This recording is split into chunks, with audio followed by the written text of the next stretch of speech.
सभी को नमस्कार।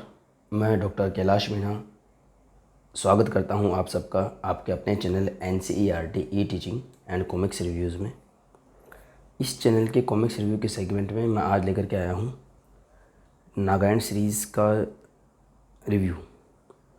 इस सीरीज़ का एक कॉमन या जनरल रिव्यू मैं पहले भी कर चुका हूं, बट इसके टू पार्ट सेलेक्ट करके मैंने उसके डिटेल्स रिव्यू दिए हैं, तो उसी सीरीज़ में हम आगे बढ़ेंगे। कौन से पार्ट का मैं रिव्यू करने जा रहा हूँ उससे पहले मैं आपको एक छोटी सी जानकारी दे देता हूँ कॉमिक्स गिव अवे के बारे में। तो अभी मेरे चैनल पे मैंने राज कॉमिक्स के द्वारा ये लेटेस्ट जो कॉमिक्स आई है, राज कॉमिक्स और मनोज गुप्ता के द्वारा सर्प सत्र, जो विश्व रक्षक नागराज की कॉमिक्स है और अनुपम सिन्हा जी का चित्रांकन हमको इसमें देखने को मिलता है। इसका जो मैंने रिव्यू करा था उसमें कुछ व्यूअर्स ने इससे पहले भी डिमांड रखी थी कि आप गिव अवे वगैरह कीजिए, तो मैंने कहा मैं करता हूँ इसमें गिव अवे, प्लान करता हूँ कुछ। तो एक व्यूअर ने कमेंट में लिखा कि आप सच में गिव अवे करेंगे क्या। तो इस कमेंट से ये समझ में आया कि जहाँ तक हो सकता है उन व्यूअर का ऐसा एक्सपीरियंस रहा हो कि लोग गिव अवे का अनाउंस करके फिर गिव अवे नहीं करते होंगे, बट यदि ऐसा होता तो काफ़ी दुखद है, ऐसा होना नहीं चाहिए कहीं पे भी। तो मैं इसके बारे में एक छोटी जानकारी शेयर करूँगा। अगर आप मेरे पुराने वीडियोस देखेंगे तो अमर चित्र कथा या माइथोलॉजी के जो मेरे वीडियोस हैं उसमें मैंने एक ये देखिए ऐसी अमर चित्र कथा थी ये तुलसीदास रामायण की। इसका मैंने गिव अवे अनाउंस करा था। देखिए बबल रैप में तब से पैक हुई पड़ी है और मैंने विनर को सिलेक्ट भी कर लिया था। पर जब मैंने उनसे कॉन्टैक्ट करा तो उन्होंने बोला कि सर ये इंग्लिश में है, अगर आप हिंदी में दे सके तो ठीक है, अदरवाइज इसको मेरे कुछ काम नहीं आएगी, पढ़ने में नहीं आएगी। तो फिर मेरे जिस वीडियो में मैंने गिव अवे अनाउंस किया था उसके कमेंट्स की लिस्ट में देखा तो वेस्ट बंगाल से एक थे, आप अभी भी देख पाएंगे अगर मेरे पुराने वीडियोस देखेंगे तो निंजा दास करके एक आईडी से काफ़ी कमेंट वगैरह आते थे। तो मैंने सोचा कि वो they will be comfortable for English, तो मैंने उनको ऑफ़र करा। मैंने कहा क्योंकि नेक्स्ट मेरी लिस्ट में वही आते थे विनर की में। तो ऐसा हुआ कि वो भी फिर बिहार वगैरह वहाँ से निकले, वो वहाँ पे सिर्फ रहते थे, उनके जॉब हो गई उनके फादर की। तो उन्होंने भी ये बोला कि सर इफ़ पॉसिबल मुझे राज कॉमिक्स भिजवाइए। ठीक है, राज कॉमिक्स भिजवाते हैं। तो उनसे फिर बातचीत वगैरह हुई तो बोले कि मुझे अब सर्वनायक की यदि पॉसिबल हो तो भिजवाइए। तो सर्वनायक का पार्ट था मेरे पास में, सर्व आगमन, वो मैंने भिजवाया उनको। तो मैंने कहा मैं आपको सर्वनायक प्लस ये भिजवाया तो कोई बात नहीं, आप ये भी रखिए। फिर बातचीत आगे बढ़ी तो बोली नहीं सर ये मत दीजिए मुझे, आप चाहो तो सर्वनायक के अलावा अगर एक और भी देनी चाहिए फिर वही राज कॉमिक्स दे दीजिए। तो ऐसे बात करते करते फाइनली मैंने उनको सर्वनायक का एक पार्ट जो आप समझ सकते हैं 96 पेजेस का सर्व आगमन था, हो सकता है 250-200 रुपीज़ अभी कॉस्ट उसकी होती हो, आउट ऑफ स्टॉक का काफ़ी समय से। प्लस मैंने एक डोगा की कॉमिक्स विशेषांक भिजवाया, ना कि जनरल, और उनको 2 पोस्टर भी मैंने भिजवाए नागराज और सुपर मांडुरु के। उनका आईडी भी आप देख सकते हैं उन कमेंट्स में, काफ़ी कमेंट्स आते थे उनके। तो कहने का मतलब ये कि मैंने गिव अवे अनाउंस किया था पहले सिर्फ एक इस छोटी सी अमर चित्र कथा का, जब समय आया तो फिर मैंने उसकी वजह 4 गिव अवे करे वो एक ही व्यूअर को। तो अगर मैंने बोला है तो निश्चित रूप से आपका काम होगा, 100% वो गिव अवे होगा। तो आज मैं उसके बारे में थोड़ी सी जानकारी दे करके अपने वीडियो को आगे बढ़ाऊँगा।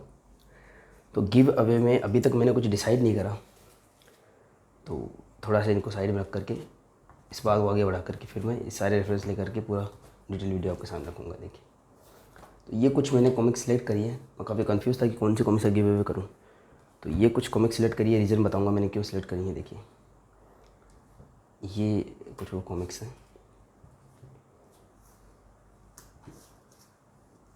ये देखिए ये 6 कॉमिक्स मैंने सेलेक्ट करी हैं, आपको दिख रही होंगी।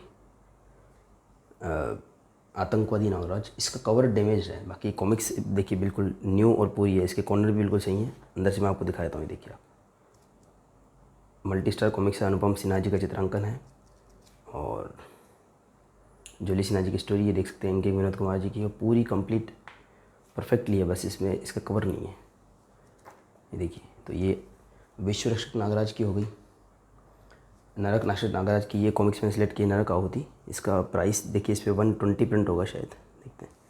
और ये ओरिजिनल प्रिंट है, इसका ओरिजिनल प्रिंट की काफ़ी वैल्यू होती है, आपको पता लगेगा अगर आप राज कॉमिक्स को परचेज़ करते हैं, रीड करते हैं। तो ये ओरिजिनल प्रिंट है। अभी इसका रिप्रिंट भी 160 रुपीज़ का है और डिफरेंट एडिशन भी आए हैं। और अभी आप इस समय जो रिप्रिंट आ रहे हैं, जैसे मैं आपको अभी आज इति कांड और समर कांड के बारे में बताऊंगा, तो ये 180 रुपीज़ के साथ में आ रहे हैं, इतने पेज नंबर के साथ में, और इसे काफ़ी एडिशन भी आए हैं। मैं क्यों ये सिलेक्ट किया बताऊंगा ये भी। एक मैंने सिलेक्ट किया है ये आज़ादी की ज्वाला, स्वतंत्रता सेनानी ध्रुव, जो राज कॉमिक्स भाई मनोज गुप्ता का लेटेस्ट कॉमिक है, फर्स्ट कॉमिक मतलब समझ सकते हो। 2 ही कॉमिक आए हैं इस वक्त इस साल, वो मैं बताऊंगा आगे, बता चुका हूँ, चलो बता भी देता हूँ। 2 ही कॉमिक्स हमारे सामने आए हैं, आज़ादी की ज्वाला पहला कॉमिक्स फर्स्ट 6 मंथ में, और सेकंड जो 6 मंथ में है उनमें ये अभी आया हमारे सामने सर्वसत्तर। 2 ही कॉमिक्स आए, तो वो मैं एक आज़ादी की ज्वाला रख रहा हूँ। और आँख मिचोली और पांचों शिकार, ये दोनों आतंकहर्ता नागराज की कॉमिक्स हैं। तो इससे पहले का जो मेरा वीडियो है सर्वसत्तर का, आप उसे ज़रूर देखिएगा, डिटेल रिव्यू जो है इसका है।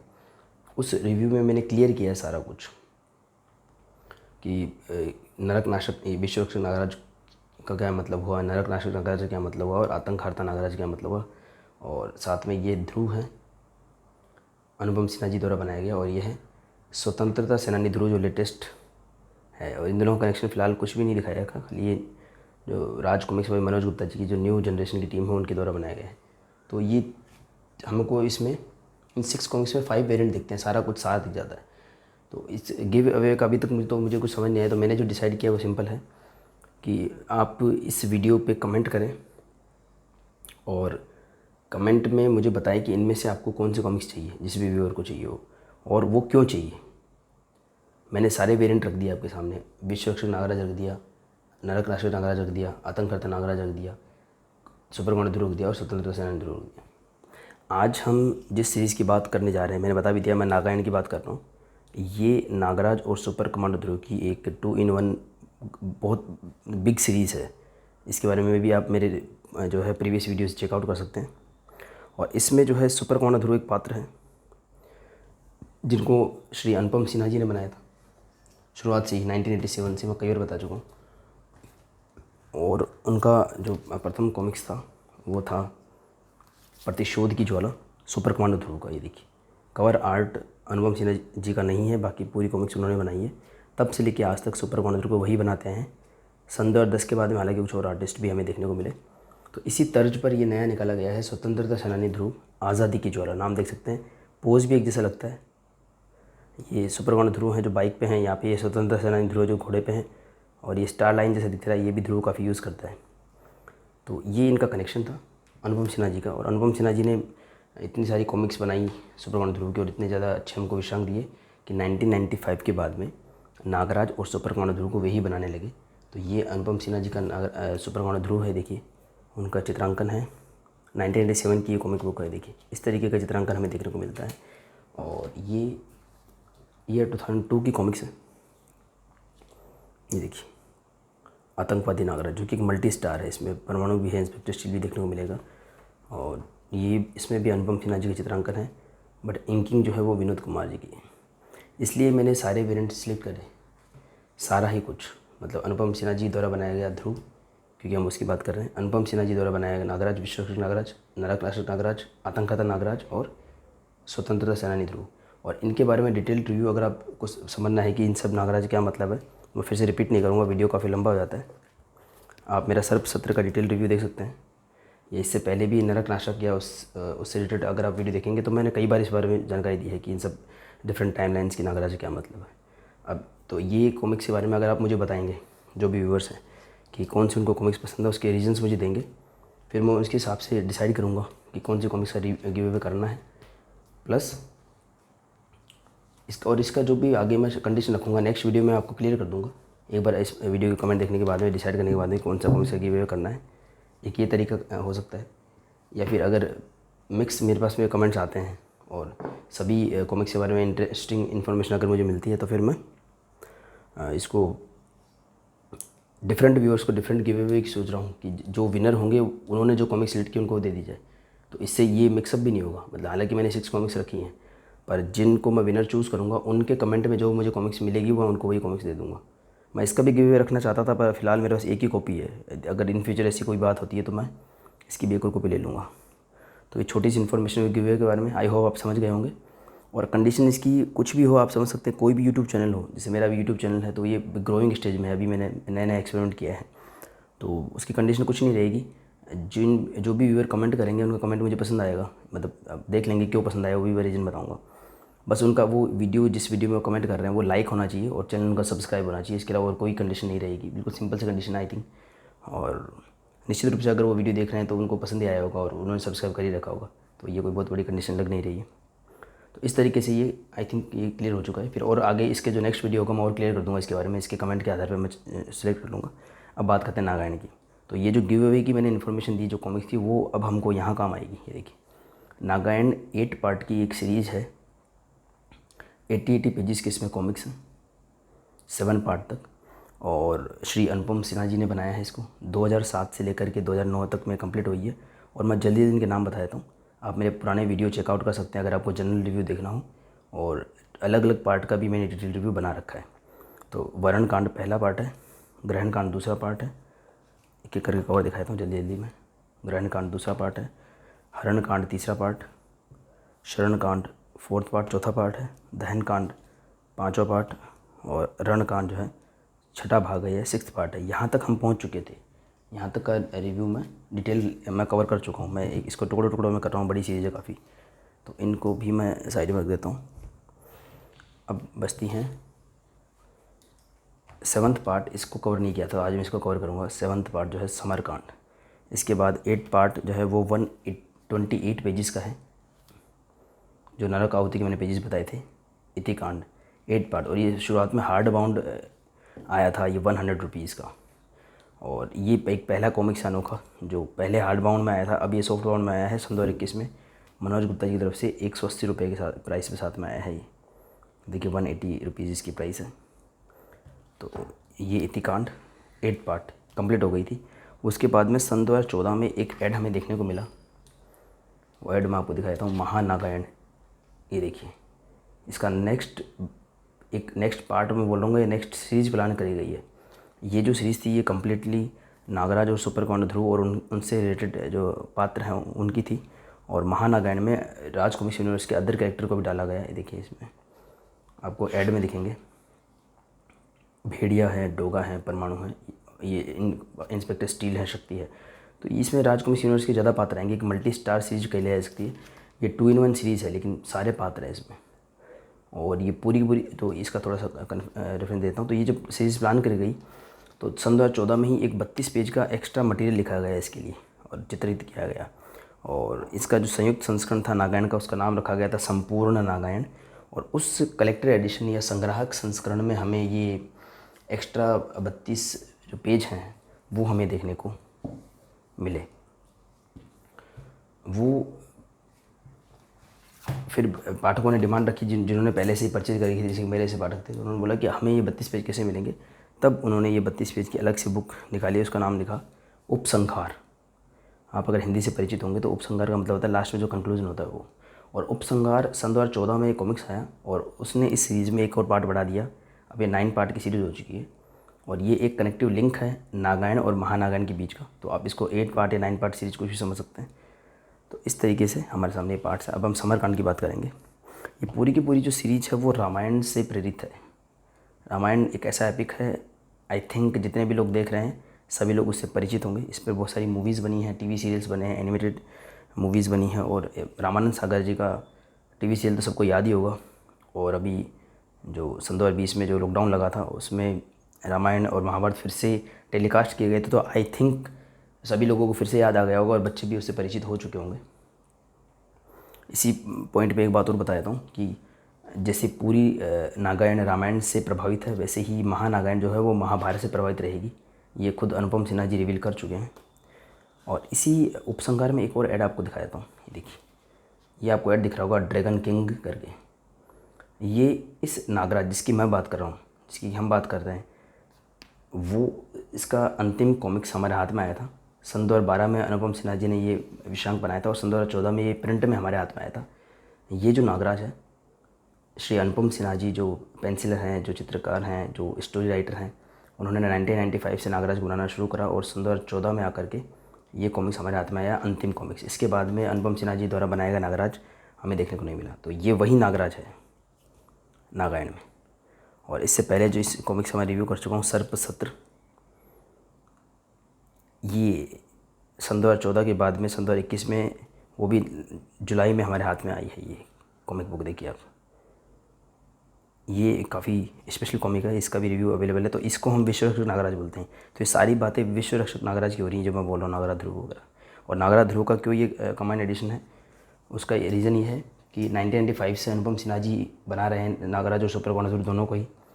तो जब एक ही क्रिएटर हैं तो उस वजह से नागराज और सुपर कमांडो ध्रुव के बहुत सारे 2-in-1 हमें कॉमिक्स देखने को मिले और बहुत फेमस भी वो हुए। ये इसका एक एग्जांपल है। ये देखिए 128 पेजेस का कॉमिक है, इसका भी रिव्यू अवेलेबल है चैनल पे। तो और ये देखिए इसी का एक पार्ट है जिसका भी अभी लेटेस्ट रिप्रिंट अनाउंस हुआ है, ये भी ग्लोसी में आ चुका है, उसका भी रिव्यू लेकर के आऊँगा मैं। तो नागराज और ध्रुव के काफ़ी सारे 2-in-1 हमें देखने को मिले और ये उसका चरम है या एपिक है, ये मतलब इसका जो ना एक कंक्लूज़न है कि नागराज और सुपर कमांडो ध्रुव का जो यूनिवर्स श्री अनुपम सिन्हा जी ने क्रिएट करा, उसकी ये चरम सीमा है नागायण। 9 पार्ट की सीरीज अभी महानागायण बाकी है और उसका काफ़ी काम हो भी चुका है। अनुपम सिन्हा जी फेसबुक पे उसका आर्टवर्क शेयर करते रहे हैं, लेकिन राज कॉमिक्स में जो भी सेपरेशन वगैरह आपने देखा है सन 2020 में और उसके बाद और कुछ लीगल इश्यूज़ है, इस वजह से वो छप नहीं पा रही है। अब ये देखते हैं कि कौन, जब तक जो मैंने देखा है काम, मेरे हिसाब से तो राज कॉमिक्स में मनोज गुप्ता जी लेकर के आने वाले थे, पर लेटेस्ट मेरे कुछ मित्रों ने मुझे बताया कि हो सकता है कि राज कॉमिक्स में संजय गुप्ता जी की तरफ से महानागायण आए। खैर जिसकी भी तरफ से आए वो हम लेंगे, देखेंगे उसको। तो ये उसका 7वां पार्ट है, समरकांड। और जैसा कि मैंने आपको बताया कि ये रामायण से प्रेरित है। एक और छोटी सी पॉइंट मैं यहाँ पे क्लियर करना चाहूँगा। अभी कल ही जो है साइज़ कंपैरिजन का मैंने कुछ रिव्यू वगैरह देखे और देखा, मैंने पोस्ट वगैरह देखी, चेक करी। तो मैंने देखा कि ये अभी जो नागराज का लेटेस्ट कॉमिक्स आया है सर्प सत्र, राज कॉमिक्स में मनोज गुप्ता जी की तरफ से, इसके साइज़ को लेकर के और नाग प्रलय जो संजय गुप्ता जी की तरफ से नया आने वाला है, नागराज का पहला कॉमिक्स, नया कॉमिक्स संजय गुप्ता जी की तरफ से, उसके साइज़ को लेकर के काफ़ी कन्फ्यूजन। लोग सोच रहे हैं कि भाई सर्प सत्र का साइज़ छोटा होगा और नाग प्रलय का साइज़ बड़ा होगा। तो मैं आपको क्लियर बता दूँ, अगर आप राज कॉमिक्स को भूल जाएँ और याद रखें अमर चित्र कथा को, अमर चित्र कथा, और ये जो एक कैंप फायर का मैंने ग्राफिक नॉवल उठा रखा है, आप कोई सा ग्राफिक नॉवल उठा लें कैंप फायर का, उसका ये एक रेशियो होता है साइज़ का, ये देखिए। और इसका भी कंपैरिजन आपको सर्प सत्र के डिटेल रिव्यू मिल जाएगा, एक एक साइज़ का अच्छे से मैंने कंपेयर करके बताया कि इसका साइज़ क्या है। बट मैं आपको एक पॉइंट क्लियर कर दूंगा कि सर्प सत्र अमर चित्र कथा वाली साइज़ में आया है और नाग प्रलय कैंप फायर ग्राफिक नॉवल के साइज़ में आया है। तो इन दोनों को कंपेयर करने का कोई तुक नहीं बनता है, क्योंकि अगर आप इन दोनों को कंपेयर करेंगे तो विड्थ में सर्प सत्र ज़्यादा निकलेगा यानी कि अमर चित्र कथा, और लेंथ में नाग प्रलय आपको ज़्यादा लगेगा यानी कि कैंप फायर ग्राफिक नॉवल। तो बिल्कुल सिंपल सा कंपैरिजन, अगर आपको नहीं समझ में आ रहा है तो आप अमर चित्र कथा और किसी भी ग्राफिक नॉवल को कंपेयर कर लें। एक की विड्थ ज़्यादा निकलेगी, एक की लेंथ ज़्यादा निकलेगी, कुल मिला के दोनों इक्वल हो जाएंगे, बैलेंस हो जाएंगे। तो आप ये ना समझिए कि सर्प सत्र का साइज़ छोटा है और नाग प्रलय का साइज़ बड़ा है, इस तरह के एक भ्रम में ना पड़े। दोनों ही साइज़ इक्वल हैं, बल्कि ये आपके ऊपर डिपेंड करता है आप किस लिए कंफर्टेबल हैं। और राज कॉमिक्स का जो नॉर्मल साइज़ रहा है, जैसे कि समरकांड है हमारे हाथ में, उससे कंपेयर करें तो ये परफेक्ट रेशियो में बड़ा हुआ साइज़ है सर्प सत्र का। इधर से भी इंक्रीज़ है, उधर से भी इंक्रीज़ है। ये जो साइज़ रहेगा इसमें राज कॉमिक्स की नॉर्मल विड्थ आपको मिलेगी थोड़ी सी बड़ी हुई और लेंथ ज़्यादा मिलेगी। तो ये छोटा सा कंपैरिजन भी हो गया साइज़ का भी। और हमारे हाथ में जो समरकांड है ये एक जनरल साइज़ में है और इस राज कॉमिक्स हमेशा इसी साइज़ में आई है। पहली बार ही ये प्रयोग हो रहे हैं कि सर्प सत्र जो राज कॉमिक्स वाई मनोज गुप्ता जी की तरफ से है, वो पहली बिग साइज़ की कॉमिक्स है जो अमर चित्र कथा के साइज़ को फॉलो करती है। और नाग प्रलय जो अभी अवेलेबल नहीं है, मेरे पास में रिलीज़ नहीं हुई है, वो ग्राफिक नॉवल की साइज़ के साथ में आती है। तो इस सीरीज़ जो कि ये रामायण से प्रेरित है, मैंने जैसे कि पुराने जो कांड है उन्हें बता रखा है आपको कि वरण कांड, ग्रहण कांड, शरण कांड, दहन कांड, रण कांड, इनमें उससे प्रभावित होकर के इसमें जो है नागराज और ऋषि का विवाह होता है। इसमें नागराज जो है वो राम की भूमिका निभा रहे हैं और सुपर कमांडो ध्रुव जो है वो लक्ष्मण की भूमिका निभा रहे हैं। विसर्पी निश्चित रूप से इसमें सीता की भूमिका निभा रही है। और नागपाशा ये विलेन भी अनुपम सिन्हा जी की देन है। 1995 में जब शुरुआत करी नागराज को बनाने की श्री अनुपम सिन्हा जी ने, तो उन्होंने एक एपिक सीरीज़ बनाई 5 पार्ट की, उसको बोलते हैं खजाना सीरीज़। और अभी राज कॉमिक्स भाई मनोज गुप्ता जी की तरफ से उसका एक कलेक्टर एडिशन भी अनाउंस हुआ है, संपूर्ण खजाना, और उस सीरीज़ का भी रिव्यू अवेलेबल है मेरे चैनल पे, तो आप देख सकते हैं। तो ये उसका मेन विलेन है जो चाचा है नागपाशा, नागराज के। और इसमें नागपाशा के 3 रूप दिखा रखे हैं, क्रूर पाशा, भीरू पाशा और सुप्त पाशा। तो ऐसा कुछ घटनाक्रम होता है पहले ही कांड में, जो कि वर्ण कांड है, कि ये नागपाशा के 3 पार्ट हो जाते हैं। और इनमें से आप समझ गए होंगे नाम से, क्रूर पाशा जो है रावण को रिप्रेजेंट करते हैं, सुप्त पाशा कुंभकर्ण को रिप्रेजेंट करते हैं, और भीरू पाशा जो है वो विभीषण को रिप्रेजेंट करते हैं। और शायद यहीं से क्या पता आइडिया आया हो कि नागराज के भी 3 रूप कर देते हैं, और अब जो हमें देखने को मिलता है नरक राक्षस नागराज है, आतंकहर्ता नागराज और विश्व रक्षक नागराज देखने को मिलता है। तो ये विश्व रक्षक नागराज है और हमारे सामने है समरकांड 7th पार्ट। और ये देखिए इसमें एंशियंट टाइम की फील देने के लिए इस तरीके का दिया है और ओरिजिनल सेट डिटेल के साथ में पब्लिश हुआ है समरकांड। ये अच्छी बात है। इससे पहले मैंने आपको बताया था, इससे जस्ट पहले वाला जो 6 पार्ट था रणकांड, जिसका मेरा रिव्यू अवेलेबल है चैनल पे, उसमें राज कॉमिक्स बाय मनोज गुप्ता जी की तरफ से हमें ओरिजिनल सेट डिटेल्स देखने को नहीं मिली थी और थोड़ा सा मुझे प्रॉब्लम लगा था। ये देखिए ये ओरिजिनल सेट डिटेल्स के साथ में नहीं आया था, ये प्रिंटिंग में ध्यान नहीं रखा गया है। तो ये हमें ओरिजिनल सेट डिटेल के साथ में मिलता है समरकांड। ये देखिए, अब बात करते हैं इसके जो क्रेडिट्स वगैरह की। तो इसमें एक थीम फॉलो किया गया था सभी कांड में कि पहले ललित कुमार शर्मा जी का आर्टवर्क हमको मिलता है, वहाँ पे लिखा होता है जब जब पाप धरा पर आई कथा जाई पुनि पुनि दोहराई, देखेंगे वो भी। तो ये ललित कुमार शर्मा जी का आर्टवर्क है, इसमें अनुपम जी का आर्टवर्क नहीं है पहले पेज पे। और इसमें अब तक की पूरी जो जितने भी कांड है देखिए नाम लिखा हुआ है, वरण कांड, ग्रहण कांड, हरण कांड, शरण कांड, दहन कांड और रणकांड की जो स्टोरी है उसका समाप्त दिया हुआ है। नागराज और ध्रुव के 2 पोज दिए हुए शानदार। और यहाँ पे लिखा होगा, ये देखिए जब जब पाप धरा पर आई कथा जाई पुनि पुनि दोहराई, ललित कुमार शर्मा जी का शानदार आर्टवर्क है। और इसमें ये सबसे बड़ी ट्रीट थी हमारे लिए कि हमें कवर डिज़ाइन वगैरह अनुपम जी के मिलते थे, पूरी अंदर जो चित्रांकन अनुपम जी का मिलता था। और यहाँ पर हमें थोड़ा सा डिफरेंट आर्टवर्क भी मिल जाता था क्योंकि साथ में ही इसी नागार्जुन के साथ में ही एक आतंकहर्ता नागराज की सीरीज भी चल रही थी। इसकी भी मैं जानकारी आपको दे चुका हूँ कि सन 2007 में नागराज को रिबूट किया गया था, उसे आतंकहर्ता नागराज बोलते हैं। तो वो सीरीज भी पैरेलल चल रही थी। देखिए हरी मौत एक कॉमिक्स था सन 2007 का जिससे नागराज को रिबूट करा गया था और आतंकहर्ता नागराज की शुरुआत करी गई थी। हाँ, ये भी मैं आपको बता चुका हूँ। सर्पसत्र का जो डिटेल रिव्यू देखेंगे उसमें पता लग जाएगा आपको कि ये क्लासिक नागराज कौन सा है जो पहली कॉमिक्स है नागराज की, और नरक राक्षस नागराज कौन सा है और आतंकहर्ता नागराज कौन सा है। तो आतंकहर्ता नागराज पैरेलल चल रहा था जो ललित कुमार शर्मा जी बना रहे थे जगदीश जी की इंकिंग के साथ में। और यहाँ पर हमें देखने को मिल रहा था विश्व रक्षक नागराज अनुपम सिन्हा जी की पेंसिलिंग और विनोद कुमार जी की इंकिंग के साथ में। और अब जो ये सर्पसत्र फिर से आया था बार बार, तो इसको बाहर निकाल लिया जाए। देखिए सर्पसत्र जो है इसमें आपको कैसा कॉम्बिनेशन देखने को मिलता है, अनुपम सिन्हा जी की पेंसिलिंग और जगदीश कुमार जी की इंकिंग जो कि आतंकहर्ता में कर रहे थे। तो आपको एक अलग फ्लेवर का नागराज देखने को मिलता है। इसलिए मेरे एक व्यूअर ने मुझे अभी कल ही कमेंट करा कि यार जो है मुझे उनको थोड़ा अनुपम जी का आर्टवर्क इतना अच्छा नहीं लगता, हालांकि मेरे फेवरेट है वो, पर बोले कि सर्पसत्र में उनको पता नहीं बोले क्या रीज़न है कि मुझे पसंद आ रहा है काफ़ी।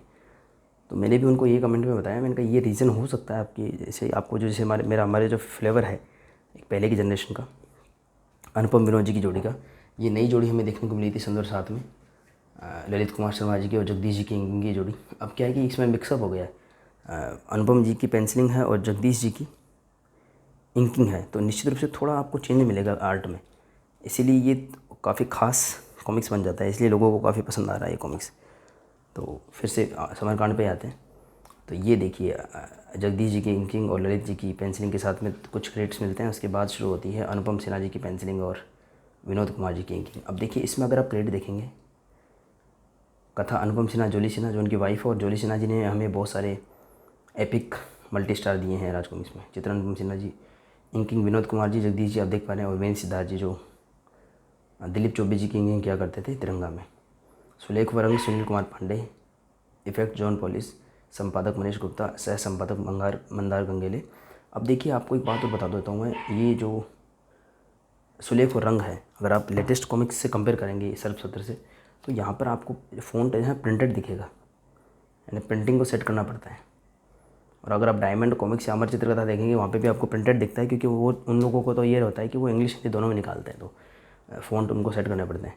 यहाँ पे राज कॉमिक्स की पहले मुझे ये बात काफ़ी पसंद आती थी, सुनील पांडे जी देखिए कलरिंग भी करते थे और हाथ से लिखते थे, उनके हाथ से लिखा हुआ आपको दिख रहा होगा, सारा काम हाथ से होता था राज कॉमिक्स का। इसी वजह से मैं काफ़ी अट्रैक्ट हुआ राज कॉमिक्स से, हाथ से किया हुआ काम होता। तो बचपन में हमें काफ़ी समय मिलता था छुट्टियों में, तो मैं ऐसा ही चित्र बनाने का प्रयास करता था, राइटिंग को सुधारने का प्रयास करता था। तो मेरी हिंदी अच्छी होने में और मेरी राइटिंग के सुधार में भी सुनील पांडे जी का काफ़ी योगदान है, या राज कॉमिक्स का काफ़ी योगदान है। और एक बात और इसमें, तो इंकिंग देखिए इसमें आपको और लोगों की भी मिलती है, जगदीश जी की, विनीत जी की। अब इंकिंग से काफ़ी फ़र्क पड़ता है, ये काफ़ी लोग इस बात को जानते नहीं हैं कि पेंसिलिंग एक ही आर्टिस्ट की हो और इंकिंग अगर डिफरेंट जो आर्टिस्ट हैं उनकी हो तो फ़र्क पड़ जाता है, आर्ट और काफ़ी चेंज देखने को मिलता है। तो वो भी चेंज हमको इस कॉमिक में देखने को मिलेगा। देखिए, ये देखिए, ये अभी विनोद जी की इंकिंग है। मैं आपको बताऊंगा कहाँ पर विनोद जी की इंकिंग नहीं है, ये विनोद कुमार जी की इंकिंग है। तो इसमें ये समर मतलब होता है युद्ध, समरकांड। तो ये हम 7th पार्ट तक पहुंच चुके हैं और उस टाइम के हिसाब से ये 8th पार्ट की सीरीज थी, तो काफ़ी आगे पहुंच चुके हैं। इन दोनों के बीच जो युद्ध, राम और रावण का जो युद्ध दिखाया गया था। और इसमें देखिए, जो नागपाशा में इतनी ताकत इसलिए थी कि बहुत सारी उसके अंदर जो ब्लैक पावर्स है उनकी शक्ति, कंबाइंड शक्ति मिलती थी हमको देखने को। लेकिन इसमें दिखा रखा कि वाइट पावर्स की अगर कंबाइंड शक्ति हो जाए तो फिर वो काफ़ी बड़ी हो सकती है। यहाँ पे देखिए नागराज का विराट रूप दिखाया गया है। अगर आपको गीता वाला वही सीन याद हो, अर्जुन और श्री कृष्ण जी वाला, तो वैसी फीलिंग आपको आएगी। ये देखिए, इस सीन में जो है, ये जो सीन है इधर इस तरफ वाले, ये विनोद कुमार जी की इंकिंग के साथ में है। यहाँ वाले जो सीन है इसमें विनोद कुमार जी की इंकिंग नहीं है, ये शायद जगदीश जी की इंकिंग होगी। तो इससे क्लियर होता है आपको इंकिंग से कितना फ़र्क पड़ जाता है। देखिए, बट जगदीश कुमार जी भी काफ़ी ओल्ड हो चुके हैं, काफ़ी अच्छी इंकिंग करते हैं। तब तक मैं उनको नहीं जानता था, मतलब इतना ज़्यादा फेमिलियर नहीं था, नाम पढ़ने से पता लग जाता है। तो डिफरेंट टाइप की इंकिंग हमें देखने को मिलती है। ये देखिए, और इसमें ये जिंगालू हैं जो सुपर कमांडो ध्रुव के पात्र हैं। तो नागराज और सुपर कमांडो ध्रुव के जितने भी पात्र अनुपम सिन्हा जी ने रचे हैं वो सारे के सारे इसमें देखने को मिलते हैं। और नागराज का ये जो रूप है विश्व रक्षक नागराज वाला, वो थोड़ा एथिकल ज़्यादा दिखाते हैं अगर आप देखेंगे तो। जैसे अगर आप बाकी जो जो स्वरूप है नागराज के, चाहे हम बात करें आतंकहाता नागराज की, तो ज़्यादा कुछ वायलेंट है और आपको जेम्स बॉन्ड टाइप का फील आएगा। अलग अलग कंट्रीज़ में जाना, आतंकवाद से लड़ना, और ठीक है, इस तरीके का फील आता है जो क्लासिक नागराज से काफ़ी मिलता जुलता है। और नरक नागराज नागराज तो एक डिफरेंट ही डायमेंशन का नागराज है, उसकी भी स्टोरी अलग टाइप की है। बट ये जो विश्व रक्षक नागराज हमको दिया है श्री अनुपम सिन्हा जी ने, ये देखिए, ये वाला विश्व रक्षक नागराज, ये काफ़ी एथिकल है। जो एक सिटी में रहता है महानगर में, और एथिक्स काफ़ी ऊपर है इनके। तो अनुपम सिन्हा जी ने 1995 से लेकर के 2007 तक जो नागराज को बिल्ड करा, जो उसके आसपास साइड कैरेक्टर्स बिल्ड करे और जो उसको दिखाया, उसको सच में बहुत एथिकल दिखाया।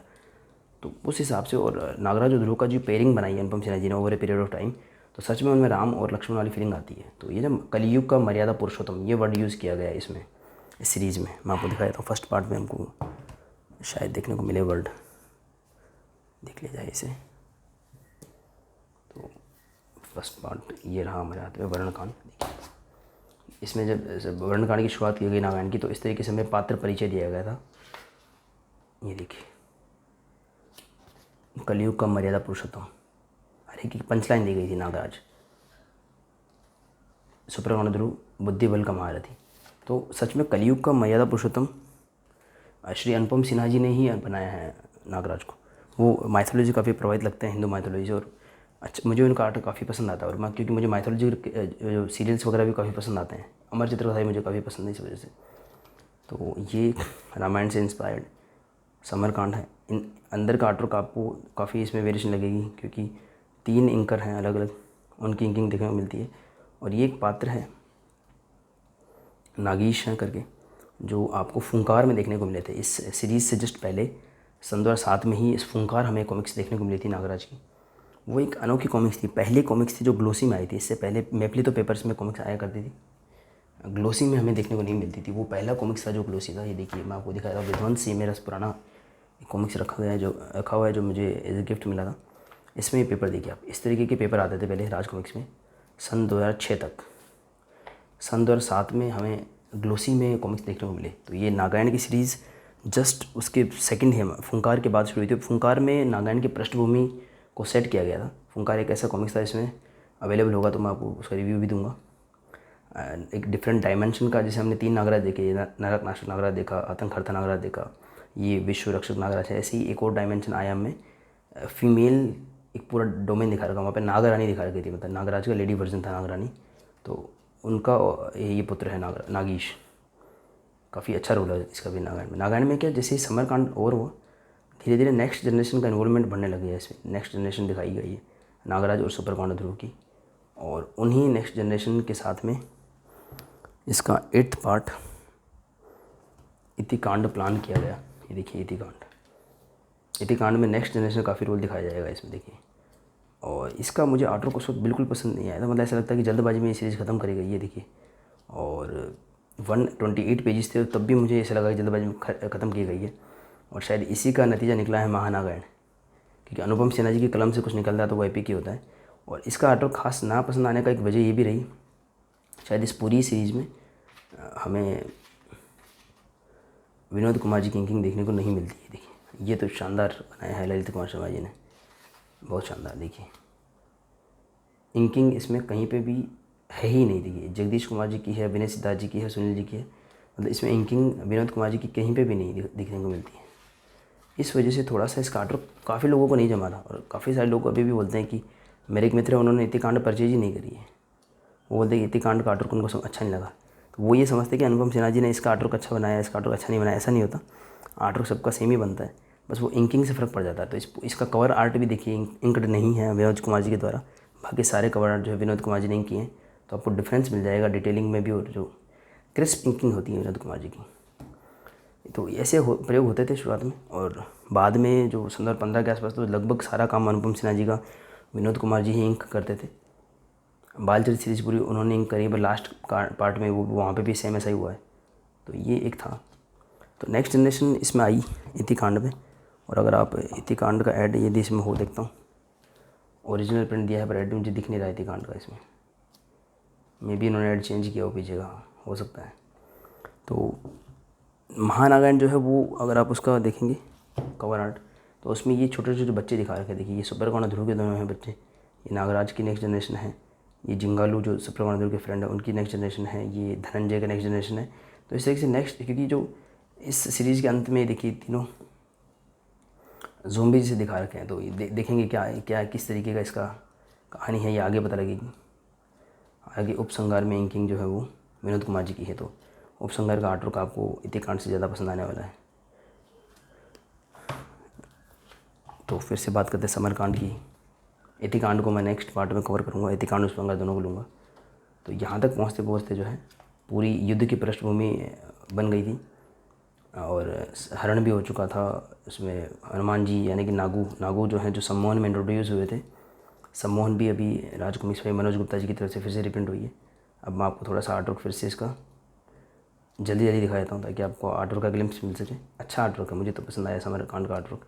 बट हाँ, इसका जो सेकंड पार्ट था ग्रहण कांड, मैं पहले भी बता चुका हूँ, उसका आर्टवर्क एपिक लेवल का है, सबसे अच्छा। और ये ग्रहण कांड का जो रिप्रिंट मुझे इतना पसंद नहीं आया, थोड़ा सा ओवर सेचुरेटेड हो गए कलर्स, ये किस हिसाब से रिप्रिंट किया पता नहीं। वरना इसका जो रिप्रिंट आया था सन 2020 में राज कॉमिक्स की तरफ से, वो मुझे ज़्यादा पसंद आया था सबसे अच्छा। अगर आपको अगर आर्टवर्क देखना है, शुरुआत में बहुत तसल्ली से बनाया गया था, धीरे धीरे अच्छी तरीके से। देखिए आप अगर ग्रहण कांड का आर्टवर्क देखेंगे तो वो मेरे को नंबर 1 पे लगता है।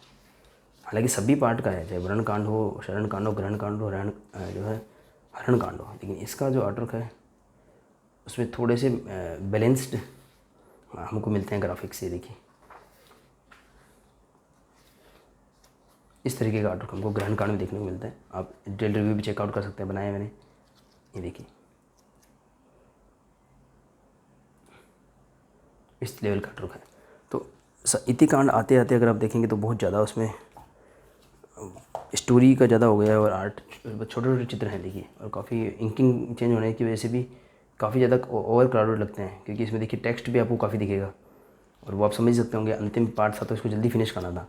तो ये 128 पेजेस साथ में भी इतना ज़्यादा ओवर क्राउडेड है। मे बी इसके 2 पार्ट बन सकते थे, लेंगे इसको भी बाद में चर्चा करेंगे इसकी। तो ये इसका आर्टवर्क मैंने आपको दिखा दिया, थीम दिखा दी पूरी, और ये विद ओरिजिनल से डिटेल्स हमें मिलता है, इसमें ओरिजिनल एड्स मिलते हैं, ये एक अच्छी बात है। नागायण के साथ में ओरिजिनल एड्स मिलते हैं। सन 2021 में ये खासियत है, राज कॉमिक्स पर संजय गुप्ता जी हो चाहे राज कॉमिक्स पर मनोज गुप्ता जी हो, हमें ओरिजिनल से डिटेल्स ही देखने को मिलती हैं। बस इस सीरीज़ में मुझे एक ही डिसअपॉइंटमेंट हुई कि अभी 2021 में जो सीरीज़ प्रिंट करी गई है 80 पेजेस का रेट इन्होंने 140 रुपीज़ रखा है। देखिए पीछे लिखा होगा, खैर ये अच्छी बात है, लिख करके दे रहे हैं, अदरवाइज़ राज कॉमिक्स पर संजय गुप्ता जी में हमें प्राइस लिखी हुई देखने को नहीं मिल रही है। जबकि सेम मनोज गुप्ता जी ने ही इसके साथ ही में दूसरी सीरीज़ आई थी, सोडांगी सम्राट करके कॉमिक्स आई थी, उनमें भी 80 पेजेस थे, पर वो हमको 130 रुपीज़ में मिला था। इनका प्राइस 10 रुपये ज़्यादा रखा है। प्लस उनके साथ हमें बड़े बड़े पोस्टर साथ में मिले थे पर कॉमिक साथ में, एक पूरा सेट आया था कॉमिक्स का, 6 कॉमिक्स का सेट था, सम्राट सोडांगी और पागल नागराज मसीहा, इस तरीके का पूरा सेट था। और साथ में वो पोस्टर अनरोल्ड मिले थे हमें, मतलब अच्छे से फोल्ड करके भिजवाए गए थे, वो काफ़ी उसका यूएसपी था। तो सेम टाइम पे सीरीज़ आई तो भी कॉस्टली विदाउट नोवेल्टीज़ मुझे पसंद नहीं आया, और विदाउट नोवेल्टीज़ कॉस्टली है, और उसके बावजूद भी हमें देखिए रणकांड में ओरिजिन से डिटेल्स नहीं मिले, तो ये जल्दबाजी में प्रिंट करी गई है और रेट इसलिए ज़्यादा रखे गए हैं कि बड़ी सीरीज़ है, लोग अपना कलेक्शन पूरा करना चाहेंगे। तो ऐसा नहीं होना चाहिए। राज कॉमिक्स में सन 2020 तक ऐसा कभी भी नहीं हुआ। मतलब अपॉर्चुनिस्ट जिसको बोलते हैं ना कि भाई डिमांड के हिसाब से, जैसे आपको पता है कि नागार्जुन एक लंबी सीरीज़ है, काफ़ी फेमस सीरीज़ है, एपिक सीरीज़ है और कलेक्शन पूरा करने में समस्या आती है, कई बार कोई एक पार्ट अवेलेबल नहीं हो पाता। सन 2020 तक इसका 4th part out of stock था, जो ये शरण कांड है, और सन 2020 के बाद में ये रणकांड आउट ऑफ स्टॉक हो गया था।